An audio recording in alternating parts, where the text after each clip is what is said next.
lalaki ka man or mapababae, iwasan mo yung mga chismis. Dahil pwede makasira ng relasyon yung pagiging chismoso at yung pagiging chismosa mo. Dahil sabi ko nga po sa inyo mga kapatid na yung mga dila po natin o yung mga salita po natin, pwede po yung makasira, lalo na nga po ng mga relasyon. Ang sabi nga po sa Proverbs chapter 16 verse 28, ang taong baluktot ang isipan ay naghahasik ng kaguluhan at sinisira naman ng chismis ang magandang samahan. So totoo po yan mga kapatid na talagang pwedeng makasira ng relasyon yung mga chismis, lalo nga po kung mali po yung impormasyon na sinasabi po natin. Pwedeng makasira yan ng pagkakaibigan nyo, relasyon nyo sa mag-asawa, o kaya man po sa pamilya. So mga kapatid, ang chismis din po pwede rin po yung mag-lead sa atin sa kapahamakan o kaya man po sa kasamaan. Online man po na chismis yan, sa chat man po yan, or face to face, dapat po hindi po natin ginagawa yan. Dapat po alam po natin kontrolin yung ating mga dila. Dapat hindi po tayo basta-basta nagsasabi ng mga impormasyon, lalo na po pag hindi po tayo sigurado. So dapat po mga kapatid, marunong po tayo mag-control ng ating mga dila kung ano po yung mga sasabihin natin. Make sure po na yung mga sinasabi po natin, tama po. At dapat po yung mga information na sinasabi natin sa mga tao, sigurado po tayo sa mga sinasabi po natin. Dahil pwede nga po yung mag-lead sa kasamaan. Sabi nga po sa Proverbs chapter 21 verse 23, ang pumipigil sa kanyang dila ay umiiwas sa masama. So malinaw po mga kapatid, pinapaiwas po tayo ng Biblia sa chismis o kaya man po sa pakikipag-chismisan.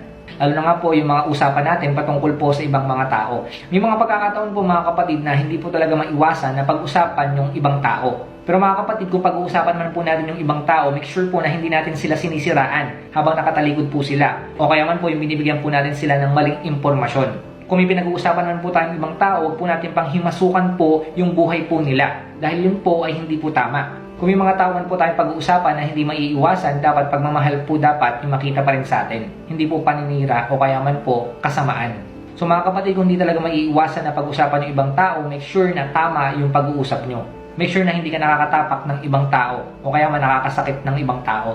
Ngayon mga kapatid, imbis po na mga chismis po yung ipagkalat po natin sa mga tao, imbis po na chismis yung palagi na lang natin pinag-uusapan, ang maganda pong pinagkakalat po natin at palagi natin pinag-uusapan ay yung salita ng Diyos. So ipakalat po natin yung salita po ng Diyos sa mga kakilala po natin, sa mga kapitbahay po natin, sa social media, o kung sino man pong mga kaibigan po natin, lalo na nga po sa ating pamilya. Yan po yung dapat pinag-uusapan po natin palagi. Diyan po matutuwa yung Diyos, hindi po sa mga chismisan. So mga kapatid, imbis po na maging marites po tayo o maging chismoso at chismosa sa mundo po na ito, dapat po maging mga Mary or mga Maria po tayo. Bakit po natin nasabi yung gano'n? Kasi po kung babasahin po natin yung Biblia, may pagkakataon po dito na yung mga Mary o sila Maria, noong ang Panginoong Kristo po ay muling nabuhay, sila po yung mga kababaihan na nagpakalat po ng balita na yung Panginoong Kristo muli po siyang nabuhay. So dapat po sila po yung gayahin po natin. Sila po yung mga tao na nagpapakalat po at nagbabahagi ng mabuting balita. Ito nga po yung sinasabi sa Matthew chapter 28 verse 1. Makaraan ng araw ng pamamahinga, sa pagbubukan liwayway ng unang araw ng linggo, pumunta si Maria Magdalena at ang isa pang Maria sa libingan ni Jesus upang tignan ito. So tumalon po tayo sa verse 5 to 8. Ngunit sinabi ng anghel sa mga babae, huwag kayong matakot. Alam kong hinahanap ninyo si Jesus na ipinako sa krus. Wala na siya rito, sapagat siya'y muling nabuhay gaya ng kanyang sinabi. Halika kayo, tignan ninyo ang hinimlayan niya. Magmadali kayo at ibalita sa kanyang mga alagad na siya'y muling nabuhay.